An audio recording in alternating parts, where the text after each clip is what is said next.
ಎಲ್ಲರಿಗೂ ನಮಸ್ಕಾರ. ಇಂದಿನ ಒಂದು ತರಗತಿಯೊಳಗ ಟಿ ಕೇಳ್ತಕ್ಕಂಥ ಸಮಾಜ ವಿಜ್ಞಾನದ ವಿಷಯದಲ್ಲಿ ಪ್ರಮುಖವಾಗಿ ಇದು ಯಾವುದಪ್ಪ ಅಂದ್ರೆ ಎಷ್ಟನೇ ವಿಷಯಗಳು ನಡೀತಕ್ಕಂಥವಪ್ಪ ಅಂತಂದ್ರ 2022 ಟಿ ಪ್ರಶ್ನೆ ಪತ್ರಿಕೆಯಲ್ಲಿ ಕೇಳಿರ್ತಕ್ಕಂಥ ಸಮಾಜ ವಿಜ್ಞಾನಕ್ಕೆ ಸಂಬಂಧಪಟ್ಟಿರ್ತಕ್ಕಂಥ ಕೆಲವೊಂದಿಷ್ಟು ಇವತ್ತಿನ ದಿನದಲ್ಲಿ ಒಂದು 10 ಪ್ರಶ್ನೆಗಳನ್ನ ವಿಶ್ಲೇಷಣೆ ಆಧಾರದ ಮೇಲೆ ಮತ್ತು ಉತ್ತರ ಆಧಾರಿತ ಮೇಲೆ ನಾವು ತಿಳಿದುಕೊಳ್ಳುತ್ತಾ ಹೋಗೋಣ. ಯಾವ ರೀತಿ ಬರಬಹುದು ಮತ್ತು ಯಾವ ರೀತಿ ಬರ್ತಾವ ಅನ್ನೋದು ಕ್ವಶನ್ ಅನ್ನ ಡಿಸ್ಕಷನ್ ಮಾಡ್ತೇವೆ ಇವತ್ತಿನ ಕ್ಲಾಸ್ನಲ್ಲಿ. ಪ್ರಶ್ನೆಗಳನ್ನ ನೋಡ್ತಾ ಹೋಗೋಣ ಸ್ನೇಹಿತರೆ. ಮೊದಲನೇದಾಗಿ ಪಟ್ಟಿ ಆಧಾರದ ಮೇಲೆ ಪ್ರಶ್ನೆ ಕೇಳ್ತಕ್ಕಂಥದ್ದು. ಇದು ಅ ಎಂಬ ಪಟ್ಟಿಯಲ್ಲಿ ಕೇಳ್ತಕ್ಕಂಥ ಪ್ರಶ್ನೆ 91 ಅ ಪಟ್ಟಿಯಲ್ಲಿ ಸ್ಥಾಪಕ ಮತ್ತು ಬಿ ಪಟ್ಟಿಯಲ್ಲಿ ಅವರ ಸ್ಥಾಪಿಸ್ತಕ್ಕಂತಹ ರಾಜವಂಶಗಳನ್ನು ನೀಡಲಾಗಿದೆ. ಅವುಗಳನ್ನು ಹೊಂದಿಸಿ ಮತ್ತು ಸರಿಯಾದ ಉತ್ತರವನ್ನು ಆರಿಸಿ ಬರೆಯಿರಿ ಅಂತ ಕೇಳಿದಾನೆ. ಏನಪ್ಪಾ ಅಂತಂದ್ರ ಒಂದು ರಾಜರ ಸ್ಥಾಪಿಸ್ತಕ್ಕಂಥ ಹೆಸರುಗಳನ್ನು ಕೇಳಿರ್ತಾನೆ ಮತ್ತು ಇಲ್ಲಾಂದ್ರೆ ರಾಜ ಲಾಂಛನ ಕೇಳಿರ್ತಾನೆ ಆ ರಾಜ್ಯದ್ದು. ನಂತರ ಏನಪ್ಪಾ ಅಂತಂದ್ರೆ ಅಲ್ಲಿ ಸಂಬಂಧಪಟ್ಟಿರ್ತಕ್ಕಂಥ ಪ್ರಸಿದ್ಧ ಅರಸರುಗಳನ್ನು ಕೇಳ್ತಕ್ಕಂಥದ್ದು. ಅದೇ ರೀತಿಯಾಗಿ ಆ ಸ್ಥಾಪಕ ಯಾರು ಅನ್ನೋದನ್ನು ತಿಳಿದುಕೊಳ್ಳುತ್ತಾ ಹೋಗೋಣ ಸ್ನೇಹಿತರೆ. ಈ ಒಂದು ಸಾಮ್ರಾಜ್ಯದಲ್ಲಿ ಕೇಳ್ತಕ್ಕಂತಹ ಪ್ರಶ್ನೆಗಳನ್ನು ಕೇಳ್ತಕ್ಕಂತಹ ಕೆಲವೊಂದಿಷ್ಟು ಅರಸರುಗಳ ಹೆಸರನ್ನು ಎ ಪಟ್ಟಿಯಲ್ಲಿ ಕೊಟ್ಟಿದ್ದಾರೆ. ಬಿ ಪಟ್ಟಿಯಲ್ಲಿ ಏನಪ್ಪಾ ಅಂತಂದ್ರೆ ಬ ಪಟ್ಟಿಯಲ್ಲಿ ಸಾಮ್ರಾಜ್ಯಗಳನ್ನು ಕೊಟ್ಟಿರ್ತಕ್ಕಂಥದ್ದು. A Shivamukha, B Raja Jayasimha, C Pushyabhuti, D Kujula Kadphises ಅಂತ ಕರಿತೀವಿ. ಬಿ ಪಟ್ಟಿಯಲ್ಲಿ ಅಥವಾ ಬ ಪಟ್ಟಿಯಲ್ಲಿ ಗಂಗರು, ಕುಶಾನರು, ಮೂರನೇದ್ದು ಶಾತವಾಹನರು, ನಾಲ್ಕನೇದ್ದು ವರ್ಧನರು, ಐದನೇದ್ದು ಬಾದಾಮಿ ಚಾಲುಕ್ಯರು. ಇಲ್ಲಿ ಏನಪ್ಪಾ ಅಂತಂದ್ರ ಶಿವಮುಖ ಏನಪ್ಪಾ ಅಂತಂದ್ರ ಯಾವ ಒಂದು ಸಾಮ್ರಾಜ್ಯ ಸ್ಥಾಪನೆ ಮಾಡ್ತಾನಪ್ಪ ಅಂತಂದ್ರ ಅದು ಇದು ಶಾತವಾಹನರ ಶಾತವಾಹನರು ಎಂಬ ಮನೆತನವನ್ನ ಸ್ಥಾಪನೆ ಮಾಡತಕ್ಕಂಥದ್ದು. ಅದೇ ರೀತಿಯಾಗಿ ನಮ್ಮ ಬಾದಾಮಿ ಚಾಲುಕ್ಯರ ನಿಜವಾದ ಸ್ಥಾಪಕ ಯಾರಪ್ಪ ಅಂತಂದ್ರ ಅದು ರಾಜ ಜಯಸಿಂಹ ಅಂತ ನಾವು ಕರಿತೀವಿ. ಮತ್ತ ಮರುಸ್ಥಾಪಕ ಯಾರಪ್ಪ ಅಂದ್ರ 1ನೇ ಪುಲಕೇಶಿ ಅಂತ ಕರಿತೀವಿ. ಇಲ್ಲಿ ಏನಪ್ಪಾ ಅಂತಂದ್ರ ನಮ್ಮ ಬಾದಾಮಿ ಚಾಲುಕ್ಯರ ಮನೆತನದ ಮೇಲೆ ಕೇಳ್ತಕ್ಕಂಥದ್ದೇನಪ್ಪ ಅಂದ್ರ ನಿಜವಾದ ಸ್ಥಾಪಕ ಯಾರು ಅಂತ ಕೇಳಿದಾನೆ. ಅದೇ ರೀತಿಯಾಗಿ ಪುಷ್ಯಭೂತಿ ಯಾವ ಮನೆತನ ಸ್ಥಾಪಕಪ್ಪ ಅಂತಂದ್ರೆ ಅದು ವರ್ಧನ ಸಾಮ್ರಾಜ್ಯದ ಸ್ಥಾಪಕನಾಗಿರ್ತಕ್ಕಂಥದ್ದು.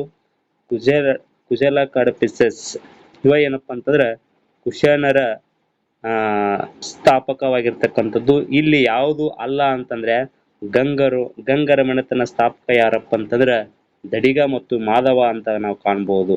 ದಡಿಗ ಮತ್ತು ಮಾಧವ ಏನಪ್ಪಾ ಅಂತಾರೆ ಗಂಗರ ಮನೆತನದ ಸ್ಥಾಪಕ ಅಂತ ನಾವು ತಿಳಿದುಕೊಳ್ಳಕ ಸಾಧ್ಯವಾಗ್ತದ ಅನ್ನೋದನ್ನ ನಾವು ತಿಳಿದುಕೊಳ್ಬಹುದು ಸ್ನೇಹಿತರೆ.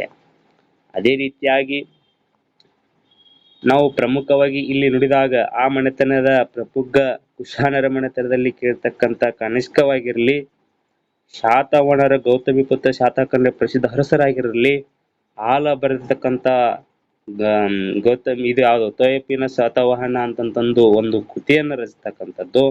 ಅದೇ ರೀತಿಯಾಗಿ ವರ್ಧನ ಮನೆತನದಲ್ಲಿ ಪ್ರಸಿದ್ಧ ಇರ್ತಕ್ಕಂಥ ಹರ್ಷವರ್ಧನ ಮತ್ತು ಇಮ್ಮಡಿ ಪುಲಕೇಶಿ ಇರ್ತಕ್ಕಂತಹ ಒಂದು ಕಾಳಗ ಯಾವ್ದಪ್ಪ ಅಂತಾರ ಅದು ನರ್ಮದಾ ಕಾಳಗ ಅನ್ನೋದನ್ನ ನಾವು ತಿಳಿದುಕೊಳ್ಬಹುದು ಇತಿಹಾಸದಲ್ಲಿ. ಇಲ್ಲಿ ಏನಪ್ಪಾ ಅಂದ್ರ ಬಾದಾಮಿ ಚಾಲುಕ್ಯ ಇಲ್ಲೇ ಕೊಟ್ಟಿದೆ ನೋಡಿ.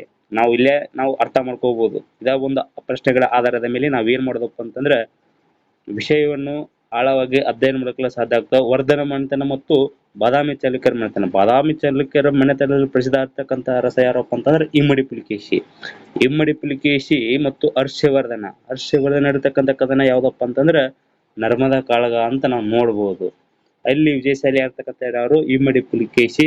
ಅದಕ್ಕೋಸ್ಕರ ಉತ್ತರ ಪ್ರತೇಶ್ವರ ಎಂಬ ಬಿರುದನ್ನು ಪಡೆದುಕೊಂಡಿರ್ತಕ್ಕಂಥವ್ನು ಯಾರು ಹರ್ಷವರ್ಧನ. ದಕ್ಷಿಣ ಪ್ರತೇಶ್ವರ ಎಂಬ ಬಿರುದನ್ನು ಪಡೆದುಕೊಂಡಿರ್ತಕ್ಕಂಥವ್ನು ಯಾರಪ್ಪ ಅಂತಂದ್ರ ಇಮ್ಮಡಿ ಪುಲಕೇಶಿ. ಅದರ ಒಂದು ಸವಿ ನೆನಪಿಗಾಗಿ ಯಾವ್ದಪ್ಪ ಅಂತಂದ್ರ ಪರಮೇಶ್ವರಿ ಎಂಬ ಬಿರುದನ್ನು ಹೊಂದಿರ್ತಕ್ಕಂಥವ್ನು ಯಾರಪ್ಪ ಅಂತಂದ್ರ ಅದು ಇಮ್ಮಡಿ ಪುಲಕೇಶಿ ಅಂತ ನಾವು ನೋಡ್ಬೋದು. ಇಷ್ಟು ಆ ಒಂದು ಸಂಸ್ಕೃತ ಇರ್ತಕ್ಕಂಥ ಪ್ರಶ್ನೆಗಳನ್ನ ನಾವು ತಿಳಿದುಕೊಳ್ಬಹುದು.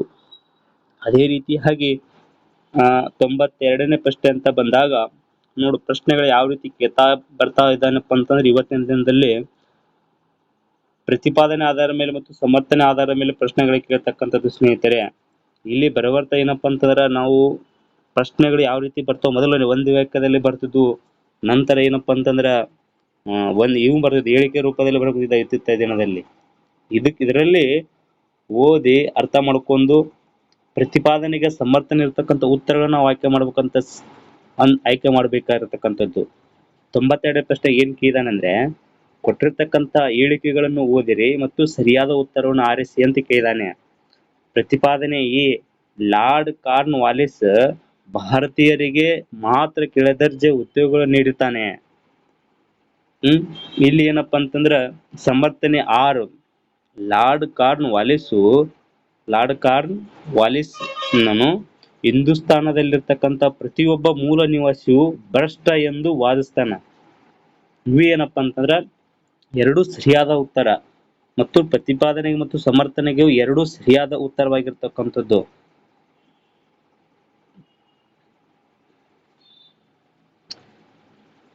ನಂತರ 2ನೇ ಪ್ರಶ್ನೆ ಅಂತ ಬಂದಾಗ ಇದು 3ನೇ ಪ್ರಶ್ನೆ ನೋಡೋಣ.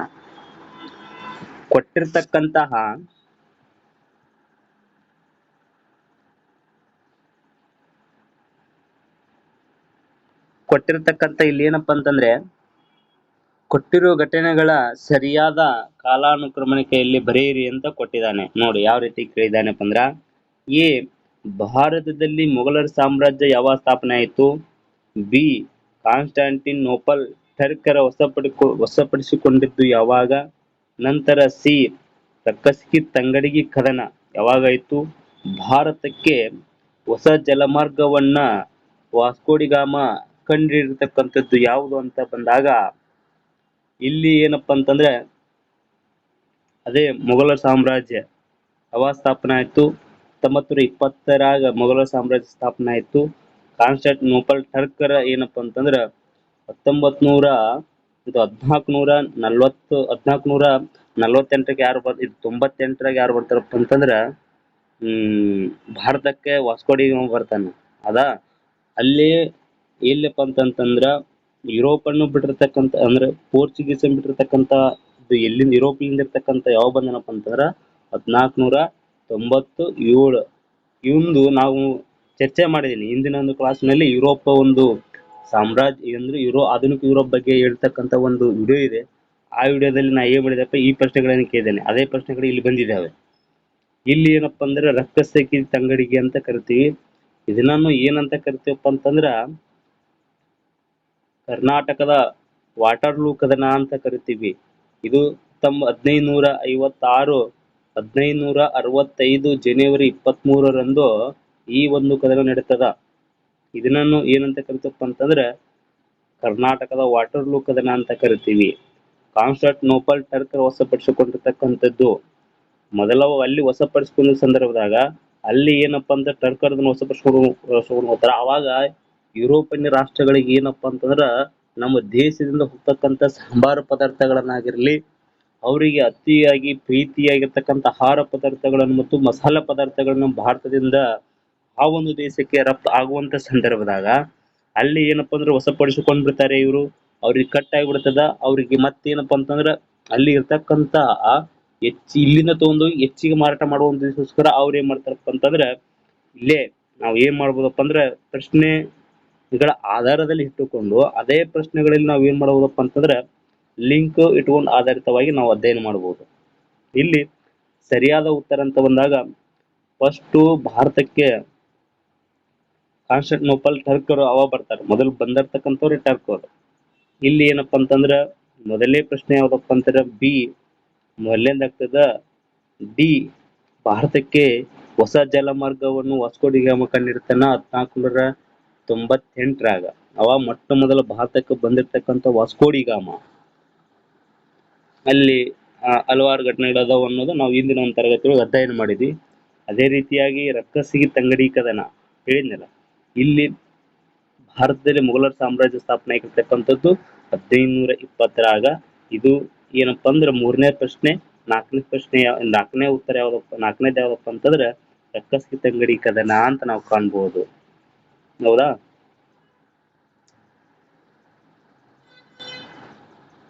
ನಂತರ ಇಲ್ಲಿ ನೋಡಿ, ಇಲ್ಲಿ ಹೆಂಗ್ ಕೇಳಿದಾನಪ್ಪ ಅಂತಂದ್ರ ಭಾರತೀಯ ರಾಷ್ಟ್ರೀಯ ಕಾಂಗ್ರೆಸ್ ಅರಿಪುರ ಅಧಿವೇಶನ ಅಧ್ಯಕ್ಷರಾಗಿರ್ತಕ್ಕಂಥವ್ರು ಯಾರು ಅಂತ ಕೇಳಿದಾನೆ. ಇಲ್ಲಿ ಏನಪ್ಪಾ ಅಂದ್ರೆ ಅರಿಪುರ ಕಾಂಗ್ರೆಸ್ ಅಧಿವೇಶನ, ಇಲ್ಲಿ ಮೊದಲವಾಗಿ ಈ ಒಂದು ಭಾರತೀಯ ರಾಷ್ಟ್ರೀಯ ಕಾಂಗ್ರೆಸ್ ಯಾವಾಗ ಸ್ಥಾಪನೆ ಆಯ್ತು ಅಂತಂದ್ರೆ 1885. ಅಲ್ಲಿ ಅದರ ಸ್ಥಾಪಕ ಯಾರಪ್ಪ ಅಂದ್ರೆ ಎ.ಯು. ಅಂತ ಕರಿತೀವಿ. ಮೊದಲ ಅಧ್ಯಕ್ಷರಾಗಿರ್ತಕ್ಕಂಥವ್ರು ಯಾರಪ್ಪ ಅಂತಂದ್ರ ಡಬ್ಲ್ಯೂ.ಸಿ. ಬ್ಯಾನರ್ಜಿ. ಇಷ್ಟು ಅಲ್ಲಿ ಸಂಕ್ಷಿಪ್ತವಾಗಿ ತಿಳ್ಕೋಬಹುದು. ಅದೇ ರೀತಿಯಾಗಿ 1938ರಾಗ ನಡೆತಕ್ಕಂತಹ ಭಾರತೀಯ ರಾಷ್ಟ್ರೀಯ ಅರಿಪುರ ಕಾಂಗ್ರೆಸ್ ಅಧಿವೇಶನ ಅಧ್ಯಕ್ಷನ ವಹಿಸ್ತಕ್ಕಂಥವ್ರು ಯಾವಪ್ಪ ಅಂತಂದ್ರೆ ಸುಭಾಷ್ ಚಂದ್ರ ಬೋಸ್. ನಂತರ ತ್ರಿಪುರ ಬಿಕ್ಕಟ್ಟು ಬರ್ತದ ಎರಡನೇದು 1939ರಾಗ ತ್ರಿಪುರ ಬಿಕ್ಕಟ್ಟು. ಅಲ್ಲಿ ಏನಪ್ಪಾ ಅಂತಂದ್ರೆ ಮಹಾತ್ಮ ಗಾಂಧೀಜಿ. ಇಲ್ಲಿ ಸರಿಯಾದ ಉತ್ತರ ಯಾವ ರೀತಿ ಕೊಟ್ಟಿದ್ದಾನೆ ನೋಡಿ ಆಪ್ಷನ್ಸ್: ಲಾಲಾ ಲಜಪತ್ ರಾಯ, ಬಾಲ ಗಂಗಾಧರ್ ತಿಲಕ್, ಸರ್ದಾರ್ ವಲ್ಲಭಾಯಿ ಪಟೇಲ್, ಸುಭಾಷ್ ಚಂದ್ರ ಬೋಸ್. ಇವ್ರು ಏನಪ್ಪಾ ಅಂದ್ರೆ ಇದರಲ್ಲಿ ಸರಿಯಾದ ಉತ್ತರ ಯಾವ್ದಪ್ಪ ಅಂತಂದ್ರೆ ಸುಭಾಷ್ ಚಂದ್ರ ಬೋಸ್. ನಂತರ ಏನಪ್ಪಾ ಅಂದ್ರೆ 1939ರಾಗ ತ್ರಿಪುರ ಕಾಂಗ್ರೆಸ್ ಅಧಿವೇಶನ ನಡೀತಿದೆ. ಅಲ್ಲಿ ಏನಪ್ಪಾ ಅಂತಂದ್ರೆ ಮಹಾತ್ಮ ಗಾಂಧೀಜಿ ಮತ್ತು ಸುಭಾಷ್ ಚಂದ್ರ ಬೋಸ್ ನಡುವೆ ವೈರತ್ವ ಬೀಳ್ತದ. ಎದಕ್ ಬೀಳ್ತದಪ್ಪ ಅಂತಂದ್ರ ಸುಭಾಷ್ ಚಂದ್ರ ಬೋಸ್ ಮತ್ತು ಮಹಾತ್ಮ ಗಾಂಧೀಜಿಗೆ ಸ್ವಲ್ಪ ಮನಸ್ಸಿನಲ್ಲಿ ವೈಮನಸ್ಸು ಯಾಕಾಯ್ತು ಅಂತಂದ್ರೆ ಗಾಂಧೀಜಿ ಹೇಳಿದಂತೆ ನಡಿಬೇಕು ಅಧಿವೇಶನ ಆಗಿರ್ತದ. ಅವಾಗ ಅವರೇ ಅವರು ಬರೆದು ಕೊಟ್ಟಿರ್ತಕ್ಕಂಥ ಒಂದು ಆದೇಶದ ಮೇಲೆ ಪ್ರತಿಯೊಂದು ಅಧಿವೇಶನ ನಡಿಬೇಕಾಗಿರ್ತಂತ ಸಂದರ್ಭ. ಎಲ್ಲಿಂದಪ್ಪ ಅಂತಂದ್ರ ಯಾವಾಗ ಮಹಾತ್ಮ ಗಾಂಧೀಜಿ ನಮ್ಮ ಭಾರತಕ್ಕೆ ಬಂದ ನಂತರ ಇಲ್ಲಿ ಅವರ ಒಂದು ಪ್ರಾಬಲ್ಯ ಯಾವಾಗ ಹೆಚ್ಚಾಯ್ತೋ ಅಲ್ಲಿ ಇಂದ ಪ್ರಾರಂಭವಾದಂತ ಮಹಾತ್ಮ ಗಾಂಧೀಜಿ ಆದೇಶವನ್ನ ಪ್ರತಿಯೊಬ್ಬರು ಅವರ ಪಾಲನೆ ಮತ್ತು ಅನ್ವಯ ಮಾಡ್ಕೊಳ್ಬೇಕಾದಂತ ಸಂದರ್ಭ ಇತ್ತು. ಆದರೆ ಸುಭಾಷ್ ಚಂದ್ರ ಬೋಸ್ ಅವರ ತತ್ವಗಳನ್ನ ಮತ್ತು ಅವರ ಬರೆದು ಕೊಟ್ಟಿರ್ತಕ್ಕಂಥ ವರದಿಯನ್ನ ಇವರು ಏನ್ ಮಾಡಲ್ಲಪ್ಪ ಅಂತ, ನಾನು ಅಧ್ಯಕ್ಷ ಆಗಿರ್ತೀನಿ, ನಾನದ ವರದಿಯನ್ನು ನಾವು ಮಂಡನೆ ಮಾಡಬೇಕು ಅನ್ನೋ ಉದ್ದೇಶಕ್ಕೆ ಸುಭಾಷ್ ಚಂದ್ರ ಬೋಸ್ ಅವ್ರ ನಡುವೆ ವೈರತ್ವ ನಡೀತದ. ನಂತರ ಅಲ್ಲಿ ಮೊದಲನೇದಾಗಿ ನಡೀತದ. ನಂತರ ಎರಡನೇದಾಗಿ ಬೇಡ ಅಂತಂದು ತಿಳಿದಾಗ ಮತ್ತು 1939ರಾಗ ಪಟ್ಟಾಭಿ ಸೀತಾರಾಮಯ್ಯನ ಏನಪ್ಪಾ ಅಂದ್ರೆ ಮಹಾತ್ಮ ಗಾಂಧೀಜಿ ಅವರ ಪರವಾಗಿ ನಿಂದಿಸ್ತಾರ. ನಂತರ ಏನಪ್ಪಾ ಅಂತಂದ್ರೆ ಸುಭಾಷ್ ಚಂದ್ರ ಬೋಸ್ ಮತ್ತೆ ನಾನು ಹಿಂದಿರ್ತೀನಿ ಅಂತ ಚುನಾವಣೆ ನಿಂದಿರ್ತೀನಿ ಅಂತ ಹೇಳಿದಾಗ ಅವಾಗ ಪಟ್ಟಾಭಿ ಸೀತಾರಾಮಯ್ಯ ಸೋಲ್ತಾರ. ತದನಂತರ ಏನಪ್ಪಾ ಅಂದ್ರೆ ಸುಭಾಷ್ ಚಂದ್ರ ಬೋಸ್ ಗೆಲ್ತಾರ. ಅಲ್ಲಿ ಅವರ ನಡುವೆ ವೈರತ್ವ ಬೀಳ್ತದೆ. ನಂತರ ಯಾರಪ್ಪ ಅಂದ್ರೆ ಸುಭಾಷ್ ಚಂದ್ರ ಬೋಸ್ ಇದು ಬಾಬು ರಾಜೇಂದ್ರ ಪ್ರಸಾದ್ ಅವರಪ್ಪ ಅಂದ್ರೆ ಅಲ್ಲಿ ಅಷ್ಟೊತ್ತಿಗೆ ಅವ್ರ ಏನಪ್ಪಾ ಅಂತಂದ್ರೆ ಹೆಚ್ಚು ಫೇಮಸ್ ಆಗಿರ್ತಾರ. ಅವಾಗ ಅವ್ರನ್ನ ಏನಪ್ಪಾ ಅಧ್ಯಕ್ಷನಾಗಿ ಮುಂದುವರೆಸ್ತಾರ. ಇಷ್ಟು ಇದರೊಳಗೆ ಸರಿಯಾದ ಉತ್ತರ ಯಾವ್ದಪ್ಪ ಅಂತಂದ್ರೆ ಸುಭಾಷ್ ಚಂದ್ರ ಬೋಸ್. ನಂತರ 95ನೇ ಪ್ರಶ್ನೆ ಏನ್ ಕೇಳಿದಾನಪ್ಪ ಅಂತಂದ್ರೆ ಧರ್ಮಚಕ್ರ ಪ್ರವರ್ತಕ ಎಂದು ಯಾರನ್ನ ಕರಿತೀವಿ? ಎ. ಬುದ್ಧನ ಜನನ, ಬಿ. ಬುದ್ಧನ ಅರಮನೆಯನ್ನು ತೊರೆದದ್ದು, ಬಿ. ಬುದ್ಧನ ಮರಣ, ಬುದ್ಧನ ಡಿ. ನಾಲ್ಕನೇದ್ದು ಬುದ್ಧನ ಬೋಧನೆ, ಮೊದಲ ಬೋಧನೆ ಅಂತ ನಾವು ನೋಡ್ಬೋದು. ಅವನ ಪ್ರವರ್ತನೆ ಯಾವಾಗ ಪರಿವರ್ತನೆ ಆದಂತಂದ್ರ ಅವನ ಮೊದಲ ಬೋಧನೆ ಆದಂತ ಸಂದರ್ಭದಾಗ ಅವನ ಪೂರ ಇಡೀ ಒಂದು ಜೀವನವನ್ನ ಬದಲಾವಣೆ ಮಾಡಿರ್ತಕ್ಕಂಥದ್ದು ಯಾರಪ್ಪ ಅಂತಂದ್ರ ಅದು ಗೌತಮ ಬುದ್ಧ ಅಂತ ಕರಿತೀವಿ. ನೇಪಾಳದಲ್ಲಿ ಲುಂಬಿನಿ ಜನಿಸ್ತಾನ ಇವನು. ಇವರ ತಂದೆ ಯಾರಪ್ಪ ಅಂತಂದ್ರ ಶುದ್ಧೋಧನ, ತಾಯಿ ಮಾಯಾದೇವಿ, ಹೆಂಡತಿ ಯಶೋದೆ, ಮಗ ರಾಹುಲ್ ಅಂತ ನಾವು ನೋಡ್ಬೋದು. ಇವನ ಧರ್ಮಚಕ್ರ ಚಿಹ್ನೆ ಆಗಿರ್ತಕ್ಕಂಥದ್ದು ನಾವು ನೋಡ್ತೀವಿ. ಇವನು ಏನಪ್ಪಾ ಅಂದ್ರೆ ಆಲಮರದ ಕೆಳಗೆ ಜುಂಬಿಕಾ ಎಂಬ ಆಲದ ಮರದ ಕೆಳಗೆ ಜ್ಞಾನವನ್ನು ಪಡೆದುಕೊಂಡು ಸಾರಾನಾಥದಲ್ಲಿ ಪ್ರಮುಖವಾಗಿ ಇವನೇನಪ್ಪಾ ಅಂದ್ರೆ ಮೊದಲ ಬಾರಿಗೆ ಬುದ್ಧನ ಬೋಧನೆಯನ್ನು ಮಾಡಿರ್ತಕ್ಕಂಥದ್ದು ನಾವು ನೋಡ್ತೀವಿ. ಅದೇ ರೀತಿಯಾಗಿ ಬುದ್ಧನ ಪ್ರಮುಖವಿರ್ತಕ್ಕಂಥ 5 ಸಮ್ಮೇಳನಗಳನ್ನ ನೋಡ್ಬೋದು. ಅದೇ ರೀತಿಯಾಗಿ ಮೊದಲನೇದಾಗಿ ವೈಶಾಖ, ನಂತರ ರಾಜಗೃಹ, ನಂತರ ಪಾಟ್ಲಿಪುತ್ರ, ಕಾಶ್ಮೀರ, ನಂತರ ಏನಪ್ಪಾ ಅಂತಾರೆ ಕನೌಜ್ ಅಂತ ನೋಡ್ಬೋದು. ಈ ರೀತಿಯಾಗಿ ಸಂಕ್ಷಿಪ್ತವಾಗಿ ನಾವೇನ್ ಮಾಡ್ಬೋದಪ್ಪ ಅಂದ್ರೆ ಬುದ್ಧನ ನಡೀತಕ್ಕಂಥ ಸಮ್ಮೇಳನಗಳನ್ನು ನಾವು ತಿಳ್ಕೊಳ್ಬಹುದು. ಅದೇ ರೀತಿಯಾಗಿ 96ನೇ ಪ್ರಶ್ನೆಗಳನ್ನ ಏನ್ ಕೇಳಿದಾನೆ ನೋಡೋಣ. ಅನುಭವ ಮಂಟಪವನ್ನು ಸ್ಥಾಪಿಸಿದವರು ಯಾರು? ಅನುಭವ ಮಂಟಪವನ್ನು ಸ್ಥಾಪಿಸ್ತಕ್ಕಂಥವ್ರು ಯಾರು ಅನ್ನೋದನ್ನು ಈ ಒಂದು ಪ್ರಶ್ನೆಗಳನ್ನು ಉತ್ತರ ಮಾಡುತ್ತಾ ಹೋಗೋಣ ಸ್ನೇಹಿತರೆ. ಇಲ್ಲಿ ಏನಪ್ಪಾ ಅಂತಂದ್ರೆ ಎ ಶಂಕರಾಚಾರ್ಯರು, ಬಿ ಮಧ್ವಾಚಾರ್ಯರು, ಸಿ ಬಸವಣ್ಣರು, ಡಿ ರಾಮಾನುಜಾಚಾರ್ಯರು. ಇಲ್ಲಿ ಸರಿಯಾದ ಉತ್ತರ ಅಂತ ಬಂದಾಗ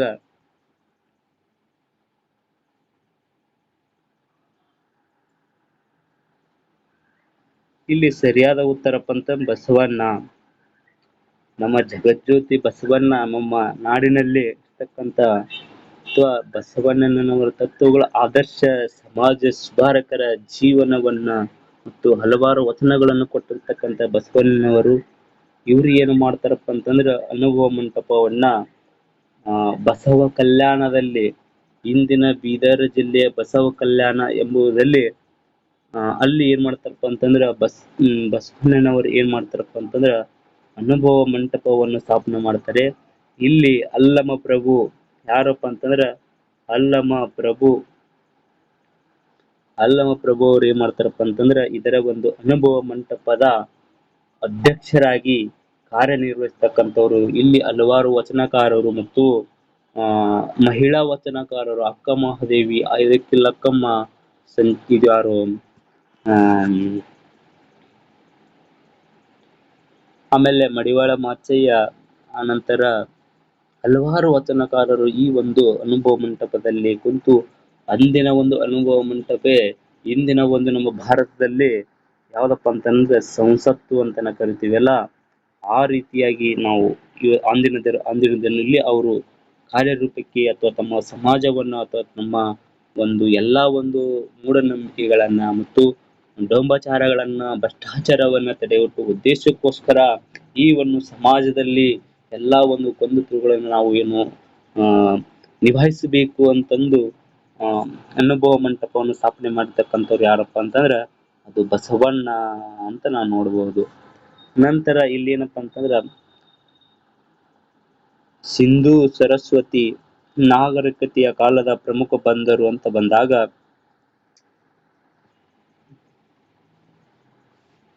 ಇಲ್ಲಿ ಸಿಂಧೂ ನಾಗರಿಕತೆಯ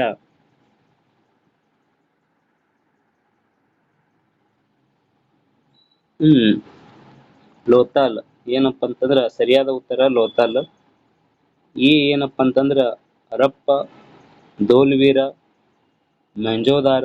ಇದರಲ್ಲಿ ಸರಿಯಾದ ಉತ್ತರ ಯಾವ್ದಪ್ಪ ಅಂತಂದ್ರ ಅದು ಸಿಂಧೂ ನಾಗರಿಕತೆಯ ಪ್ರಮುಖ ಬಂದರು ಯಾವ್ದಾಗಿತ್ತಪ್ಪ ಅಂದ್ರೆ ಲೋಥಾಲ್. ಈ ಒಂದು ಬಂದರಿಂದ ಎಲ್ಲಾ ಒಂದು ಪ್ರದೇಶಗಳಿಗೆ ಏನ್ ಮಾಡತಕ್ಕಂತ ಆಮದು ಮತ್ತು ರಫ್ತುಗಳನ್ನು ಮಾಡಿಕೊಂಡು ಅಲ್ಲಿಯ ಜನರ ಜೀವನವನ್ನು ನಿಭಾಯಿಸ್ತಕ್ಕಂಥದ್ದು ಮತ್ತು ಪ್ರಮುಖ ವ್ಯವಸ್ಥೆಗಳನ್ನು ಕಲ್ಪಿಸಿಕೊಟ್ಟಿರ್ತಕ್ಕಂಥದ್ದು ಈ ಒಂದು ಲೋಥಾರ್ ಬಂದರುಗಳ ಮೂಲಕ ಆ ಜನರಿಗೆ ಅನುಕೂಲ ಮಾಡಿಕೊಡ್ತಕ್ಕಂಥ ಒಂದು ಬಂದರು ಅಂತ ನಾವು ನೋಡ್ಬೋದು.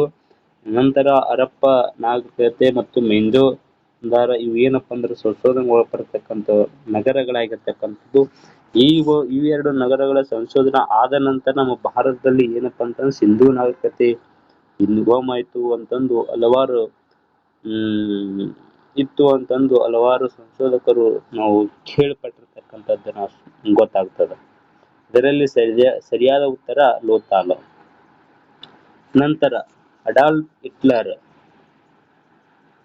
ಹಿಟ್ಲರ್ ಏನ್ ಮಾಡ್ತಾನಪ್ಪ ಅಂದ್ರೆ ಸಾಮೂಹಿಕ ಖಗೋಲೆಗಳ ಇಗನ್ನುವರು ಅಂತ ಕರೀತಾರೆ. ಇವರು ಅಡಾಲ್ಫ್ ಹಿಟ್ಲರ್ ಅಂತಂದ್ರೆ ಜರ್ಮನ್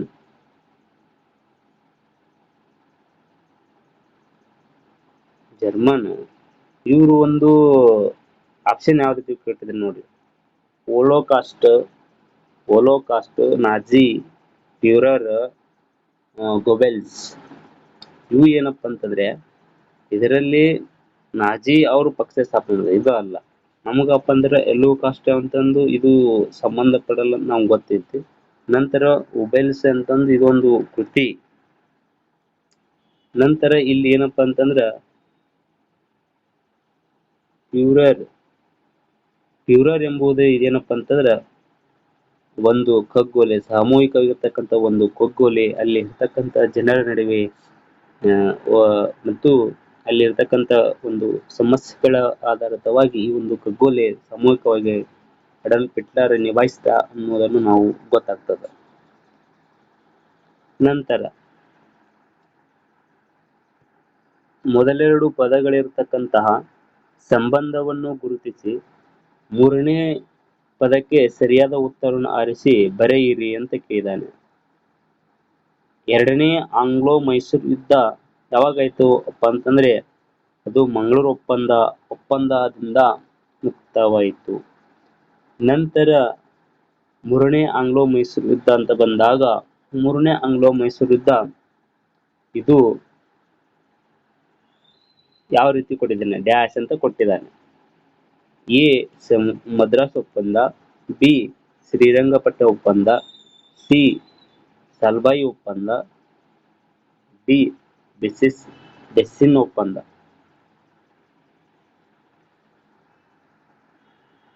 ಬೆಸ್ಸಿನ್ ಒಪ್ಪಂದ ಅಂತ ಕರಿತೀವಿ.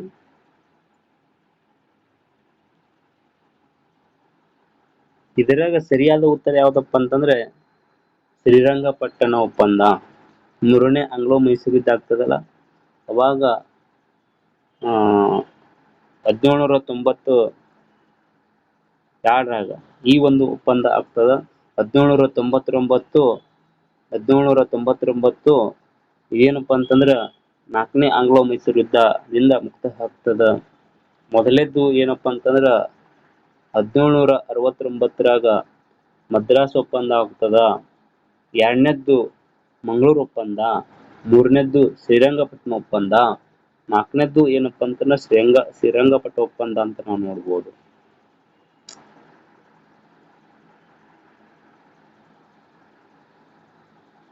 ನಂತರ ನೂರನೇ ಪ್ರಶ್ನೆ ಏನ್ ಕೇಳಿದಾನೆ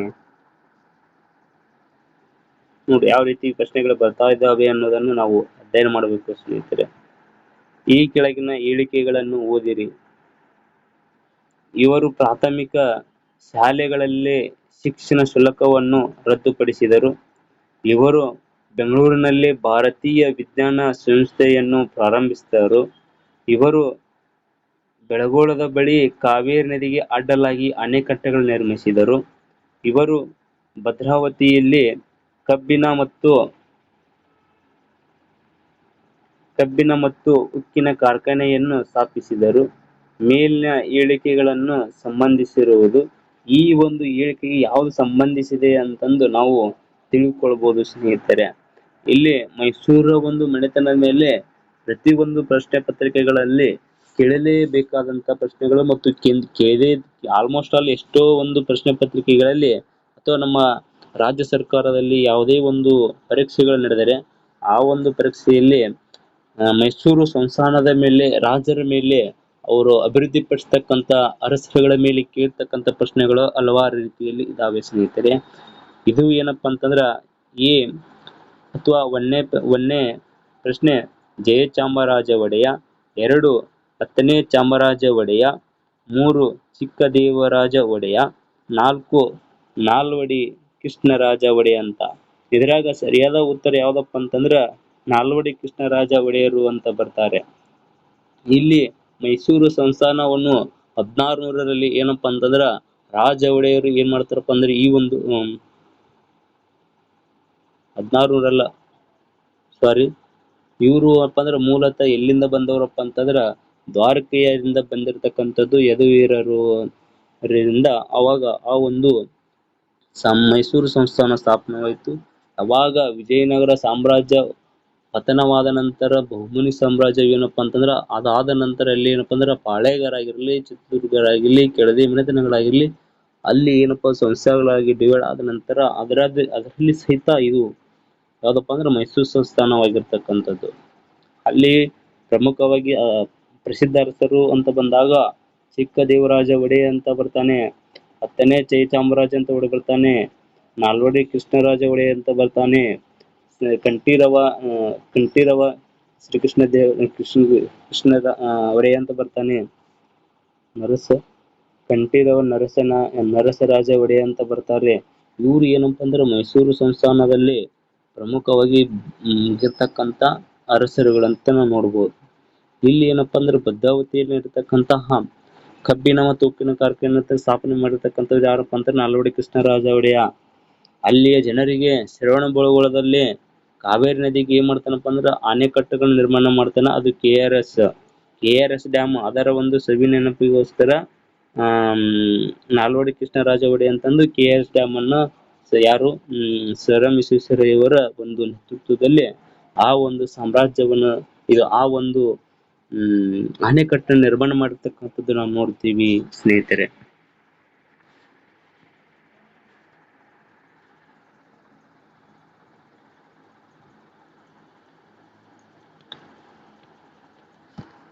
ನಂತರ ನೋಡ್ರಿ, ಪ್ರಾಚೀನ ಭಾರತ ಇಲ್ಲ ಏನಪ್ಪಾ ಅಂದ್ರ ವಿಶ್ವ ಅಥವಾ ಪ್ರಪಂಚ ಇತಿಹಾಸ ಅಂತ ಬಂದಾಗ ನಾವೇನ್ ಮಾಡ್ತೀವಪ್ಪ ಅಂತಂದ್ರೆ ಕೆಲವೊಂದಿಷ್ಟು ವಿಷಯಗಳನ್ನ ತಿಳಿದುಕೊಳ್ಳೋದಿಲ್ಲ. ಇವು ಏನಪ್ಪಾ ಅಂದ್ರ 8th 9th 10th ಪುಸ್ತಕದ ಮೇಲೆ ಹಲವಾರು, ಇದು 9th ಪುಸ್ತಕದಲ್ಲಿ ಇರ್ತಕ್ಕಂತ ಒಂದು ಪ್ರಶ್ನೆ. ಇದು 10th ಇದು ಇರ್ತಕ್ಕಂಥ ಪ್ರಶ್ನೆ ಎಲ್ಲಿದಪ್ಪ ಅಂದ್ರೆ 10th ಪ್ರಶ್ನೆ ಪತ್ರಿಕೆ ಇದ್ದಿದ್ದು. ಈ ಕೆಳಗಿನ ಹೇಳಿಕೆಗೆ ಗಮನಿಸಿ. America, Russia, Britain, France, China ಭದ್ರತಾ ಸಮಿತಿಯ ಶಾಶ್ವತ ಸದಸ್ಯ ರಾಷ್ಟ್ರಗಳಾಗಿವೆ. ಬಿ. ಯುನೆಸ್ಕೋದ ಕೇಂದ್ರ ಕಚೇರಿ ಪ್ಯಾರಿಸ್ನಲ್ಲಿದೆ. ಸಿ. ವಿಶ್ವ ವ್ಯಾಪಾರ ಸಂಘ ಜನವರಿ 1, 1995 ಸ್ಥಾಪನೆಯಾಯಿತು. ವಿಶ್ವಸಂಸ್ಥೆಯ ವಾರ್ಷಿಕ ಪಟ್ಟಿಗಳಿಗೆ ಸಾಮಾನ್ಯ ಸಭೆ ಅನುಮೋದನೆ ಅವಶ್ಯಕವಾಗಿರತಕ್ಕಂಥದ್ದು. ಈ ಮೇಲಿನ ಹೇಳಿಕೆಗೆ ಸಂಬಂಧಿಸಿದಂತೆ ಈ ಕೆಳಗಿನಗಳಲ್ಲಿ ಸರಿಯಾದ ಉತ್ತರವನ್ನು ಆಯ್ಕೆ ಮಾಡಿ. ಎ. ಇದು ಒಂದನೇದ್ದು ಎ ಮತ್ತು ಬಿ ಮಾತ್ರ ಸರಿ. ಬಿ. ಎರಡನೇದ್ದು ಬಿ ಮತ್ತು ಸಿ ಮಾತ್ರ ಸರಿ. 3 ಬಿ, ಸಿ ಮತ್ತು ಡಿ ಮಾತ್ರ ಸರಿ. 4 ಎ, ಬಿ, ಸಿ, ಡಿ. ಸರಿಯಾದ ಉತ್ತರ ಎ, ಬಿ, ಸಿ, ಡಿ. ಇವು ಏನಪ್ಪಾ ಅಂತಂದ್ರ ಇದು 10ನೇ ಪುಸ್ತಕದಲ್ಲಿ ಇರ್ತಕ್ಕಂಥ ಒಂದು ಪ್ರಶ್ನೆ. ಆ ಒಂದು ಪ್ರಶ್ನೆಗಳನ್ನು ನಾವೇನಪ್ಪಾ ಅಂದ್ರೆ ಟಿ.ಇ.ಟಿ.ಯಲ್ಲಿ ಕೇಳಿರ್ತಕ್ಕಂಥದ್ದು. ನಾವು 40 ಮಾರ್ಕ್ಸ್ ಎನಿ ಕಂಡೀಷನ್ 40ಕ್ಕೆ 40 ಮಾರ್ಕ್ಸ್ ನಾವು ತಗೋಬಹುದು. ಅವು ಎಲ್ಲಿಂದ ಬರ್ತಪ್ಪ ಅಂದ್ರೆ ಆಲ್ಮೋಸ್ಟ್ 8th 9th 10th ಜಾಸ್ತಿ ಕ್ವಶನ್ ಆಗಿರ್ತಕ್ಕಂಥದ್ದು ಎಲ್ಲಿವಪ್ಪ ಅಂತಂದ್ರೆ 9th ಮತ್ತು 10th ಒಂದು ಪಠ್ಯ ಪುಸ್ತಕದ ಆಧಾರದ ಮೇಲೆ ಕೇಳ್ತಕ್ಕಂಥದ್ದು. ಮುಂದಿನ ದಿನಗಳಲ್ಲಿ ಏನ್ ಮಾಡಬೇಕಪ್ಪ ಅಂತಂದ್ರೆ ಒಂದೊಂದು ಭಾಗಗಳ ಆಧಾರಿತವಾಗಿಟ್ಟುಕೊಂಡು ನಾವೇನ್ ಮಾಡಪ್ಪ ಅಂತಂದ್ರೆ ಅಧ್ಯಯನ ಮಾಡುತ್ತಾ ಹೋಗೋಣ ಸ್ನೇಹಿತರೆ. ಇಷ್ಟು ಏನಪ್ಪಾ ಅಂತಂದ್ರ ಇವತ್ತಿನ ಒಂದು 11 ಪ್ರಶ್ನೆಗಳನ್ನ ನಾವು ಅಧ್ಯಯನ ಮಾಡಿದ್ದೀವಿ. ಕೆಲವೊಂದಿಷ್ಟುಗಳನ್ನ ನಾವು ನನಗೂ ಗೊತ್ತಿದ್ದಷ್ಟು ಅರ್ಥ ಮಾಡ್ಕೊಂಡಷ್ಟು ನಿಮ್ಗೆ ಹೇಳಿ ತಿಳಿಸ್ಬೋದು. ಅದೇ ರೀತಿಯಾಗಿ ನಿಮ್ಗೆ ಹೆಚ್ಚಿಗೆ ಏನಾದರೂ ಪ್ರಶ್ನೆಗಳಿಗೆ ಉತ್ತರ ಡೌಟ್ ಇದ್ರೆ ನನ್ನ ಕಮೆಂಟ್ ಬಾಕ್ಸ್ ಅಲ್ಲಿ ತಿಳಿಸಿ ಅಂತ ಹೇಳುತ್ತಾ ಇವತ್ತಿನ ಒಂದು ತರಗತಿಯಲ್ಲಿ ಎಲ್ಲರಿಗೂ ಧನ್ಯವಾದಗಳು. ಇವತ್ತಿನ ತರಗತಿಯನ್ನು ಇಲ್ಲಿಗೆ ಮುಕ್ತಾಯ ಮಾಡೋಣ.